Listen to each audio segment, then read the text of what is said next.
Welcome to Witch Talks, the series for spiritual seekers, witches, and enlightened souls. I'm Hannah the Suburban Witch, professional tarot reader, astrologer, and witch, and I hope you're ready to get up close and personal with your favourite witches. Hello, and welcome to the Witch Talks podcast. My name is Hannah, I am your host, and I am so glad to have you here with me today. On today's episode, I am answering a Hannah, help me question from one of our listeners. And this question is the perfect blend of both my special interests. This question comes in from Peter, and Peter says, Hannah, help me. You know how in the Bible, in Exodus, the fourth commandment is respect the Sabbath day and keep it holy. Does that apply to the wheel of the year?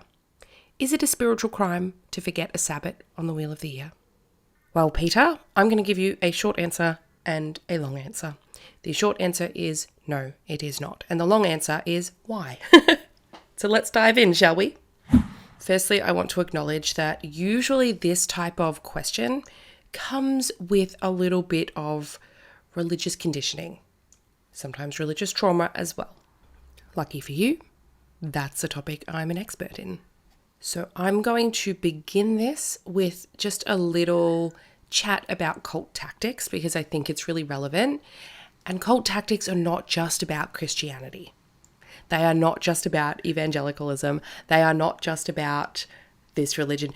They can also be about paganism and witchcraft and Wicca.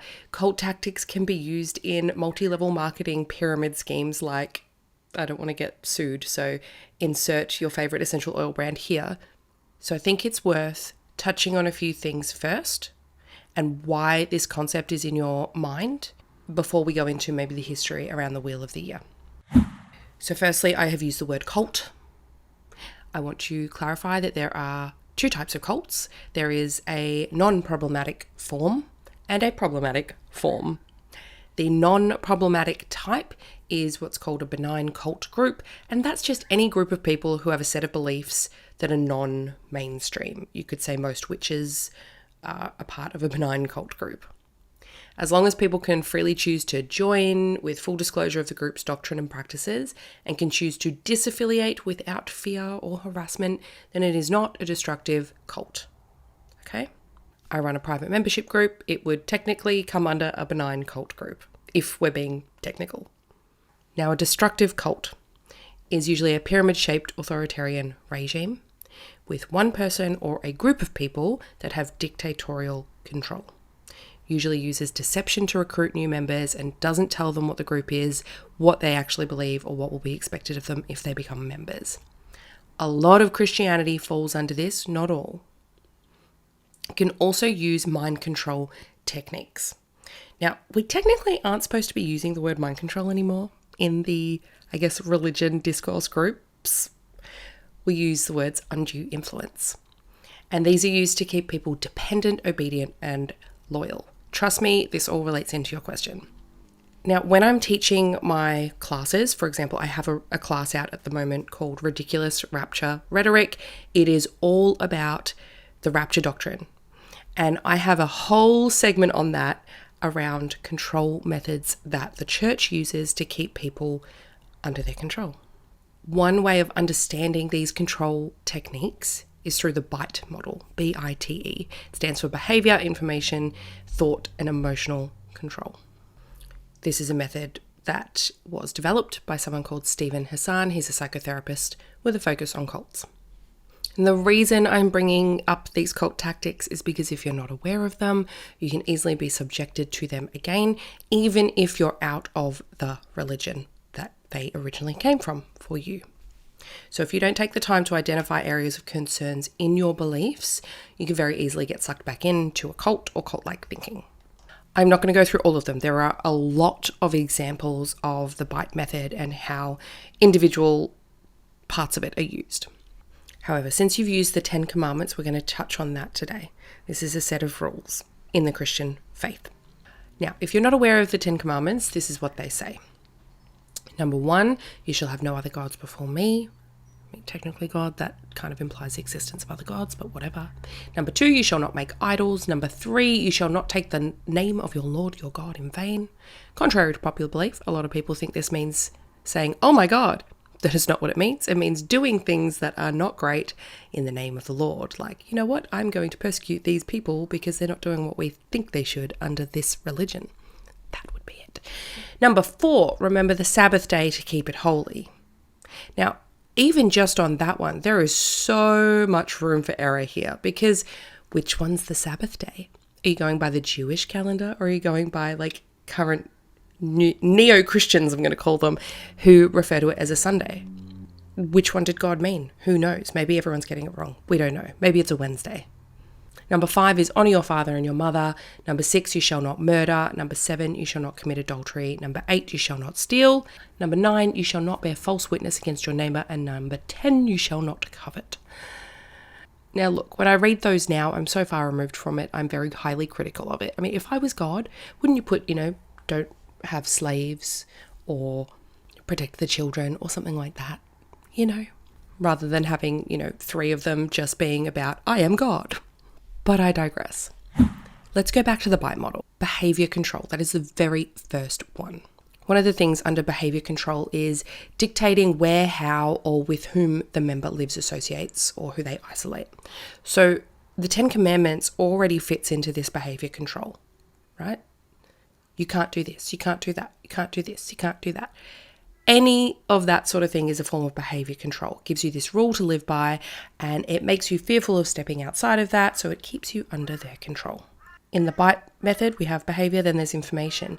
Information control, deception, such as distorting information to make it more acceptable. So passages like this in the Bible have been twisted. As I said, which one's the Sabbath day? Who actually knows which one's the right one? Yet don't you dare get it wrong, or you're going to end up in a fiery eternal torment.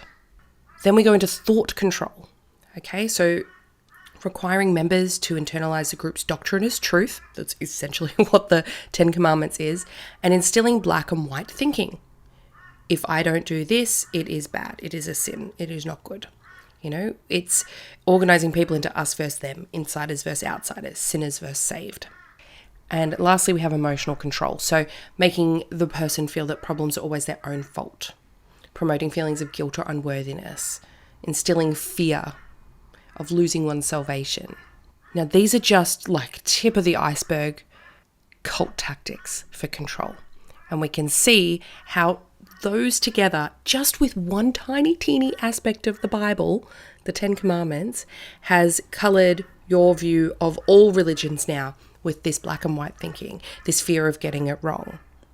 So as I said at the start, it is not a sin to miss one of the Wheel of the Year dates, one of the Sabbats.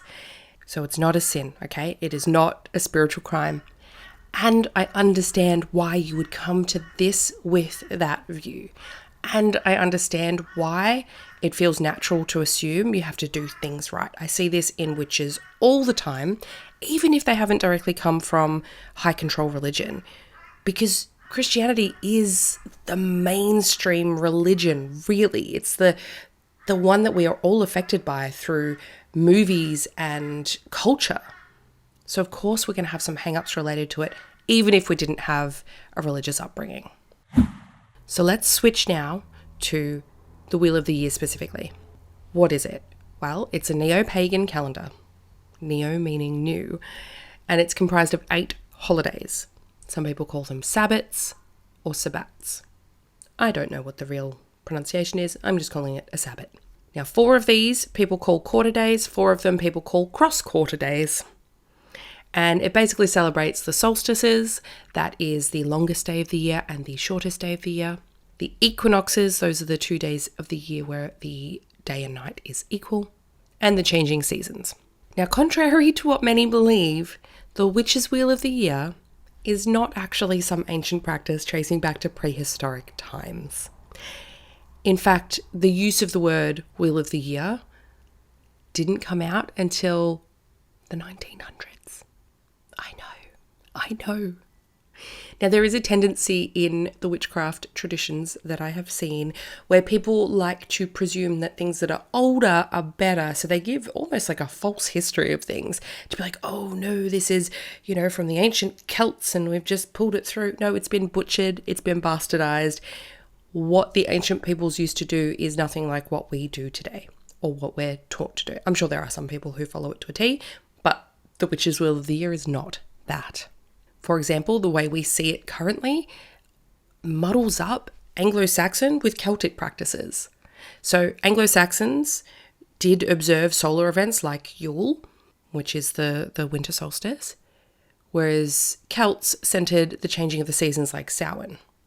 Now, there were two neo-pagan groups in Britain that popularized these seasonal festival calendars in the 20th century. So one was the Wiccan group founded by Gerald Gardner, so Gardnerian Wiccans, and the Order of Bards, Ovids and Druids, which is a neo-druidic group founded by Ross Nichols. According to Wikipedia, legend holds that Gardner and Nichols harmonized an 8-fold calendar during a naturist retreat, merging the 4 solar stations alongside their 4 midpoints as a unified festival cycle. This basically had the benefit of aligning celebrations between the two neo-pagan groups. But the phrase the Wheel of the Year wasn't really in use until the mid-1960s. There was a prominent Wiccan named Aidan Kelly who gave the names to the Wiccan summer solstice as Letha. It wasn't called that before that. And the equinox holidays were then called Ostara and Mabon, which there's a lot of controversy around those names as well. So all of this to say, if you're practicing paganism, if you're practicing witchcraft, there is no one deity, there is no one rule, there is no 10 commandments, there is no rule about following the Wheel of the Year. You can chuck it out entirely. You can ignore it entirely. That is totally fine. And hopefully knowing some of the history of it helps you to understand that this is just a new thing. It's fun. It is helpful if you want to live a more cyclical life alongside the seasons. And depending on where you live in the world, sometimes it doesn't even align with your seasons. I did an episode in season 2 with Kat Borealis where we talked about adapting the Wheel of the Year for your personal life, basically, depending if you're a transient lifestyle, if you're traveling, if you're moving around a lot, if you're in a tropical area, you can make it work for you. You do not have to work on somebody else's rules or commandments. So in closing, the way Christians practice their faith has nothing to do with how you practice your witchcraft. You can mix the two if you want to, but you do not have to. There is no eternal torment that is applicable under witchcraft or paganism or Wicca. There are no spiritual crimes. We have ethics, and ethics are subjective, but there are no spiritual crimes. I forget Sabbats all the time. Sometimes I don't want to celebrate them. Sometimes I do. Some I like more than others. The winter solstice is my favourite. That's one that very rarely gets missed. But all the rest I can really give or take. Does that make me a bad witch? Absolutely not. It means I'm honouring myself. I'm honouring my own wants and needs. And this religion, this faith, this spirituality, it's not supposed to control me. It's not supposed to make me feel bad. That's why I chose it. Because it's not Christianity. So Peter, I hope this has helped you and anyone else who is out there listening feeling bad about missing a Sabbat. You're not alone and you don't have to feel bad about it. It's okay. Give yourself grace to be human. Now, if you are interested, I do have my Rapture class available for the next couple of months. There are 5 lessons within the class, and to be honest, it is more like a masterclass. When I made it, I didn't realize how many rabbit holes I would go down. It was really cathartic for me to create it, and I know it's been so helpful to those who have taken it. We cover whether or not the rapture itself is even in the Bible. Hint, it's not. We talk about the book of Revelations, what it says, who wrote it, where they wrote it, when they wrote it, why they wrote it, what was happening at the time of writing it, so you can get a thorough understanding of it. We talk about the origins of the rapture doctrine. We talk about rapture predictions, the origins of cognitive dissonance and how that relates to the rapture, because they are totally intertwined, and that is a fun rabbit hole. We go through what the Bible actually says. And then the final lesson is on phobia, indoctrination, cult tactics, and how to heal from here. If this is something that you're interested in, it is only $50. You get all 5 lessons, $10 a lesson, plus a bonus free welcome video, right? Like, it's not too pricey, and there's a lot in there. And I do have 5 classes available for those who have a financial barrier, but require the healing that can come with this sort of a class. So if you know somebody, please feel free to send it across their way. If you're the person that can benefit from this, check it out, as I really, really hope it reaches those who need to, because I'll tell you what, rapture anxiety is 100% real. I know people who have been out of the church for 20 years and it still affects them. You can't just ignore it and hope it will go away. You have to deconstruct. You have to actively deconstruct and take steps to unlearn that stuff, because it is done through behavior, information, thought, and emotional control. You need to take those ideas and pull them out methodically and with purpose. They don't just go away on their own. Now that concludes our Hannah Help Me episode for today. I'm so thankful that you're here with me. If you've loved this episode, please feel free to give it a 5-star rating on Spotify or leave us a review over on Apple. Next week on the podcast, we have another interview episode with my dear client and friend, Matt Stein, and we will be discussing the evangelical to witch pipeline. So that episode kind of ties in with this one as well. I hope to see you there.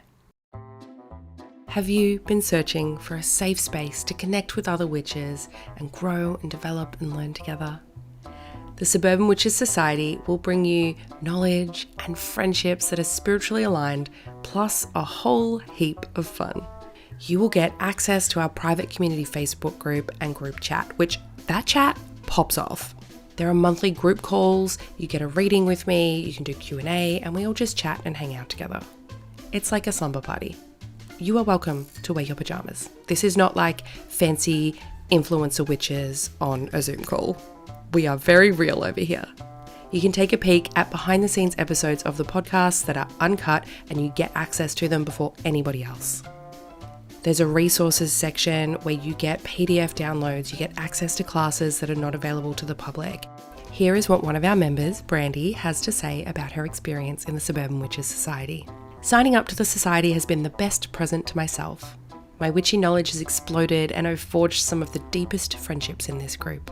So come and join Brandy and everyone else in the Suburban Witches Society, meet your new witchy best friend, and get a little bit closer access to yours truly as well.